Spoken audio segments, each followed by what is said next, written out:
In this video, I'm going to show you how to connect ChatGPT to OpenTable step by step so you can get everything set up quickly and start using it inside ChatGPT.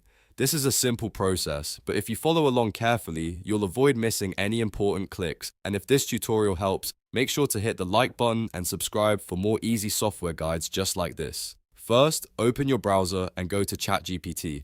Once the page loads, look at the bottom left corner and click on your profile. From there, find the settings option and open it. This is where you'll manage your account preferences and connected apps. Inside settings, click on apps. This section is where ChatGPT lets you manage app connections and integrations. After that, click on add more. This will open the app directory where you can search for the service you want to connect. Now use the search bar and type in the application name. In this case, type OpenTable. As soon as OpenTable appears in the results, click on it to open the app page. On that page, you'll see the option to connect the app to your ChatGPT account. Click on Connect. ChatGPT may ask you to confirm the connection one more time, so go ahead and click Connect again if prompted. This extra step helps verify that you really want to authorize the app. Once the connection is approved, go back and start a new chat. This is where you'll be able to use OpenTable through ChatGPT.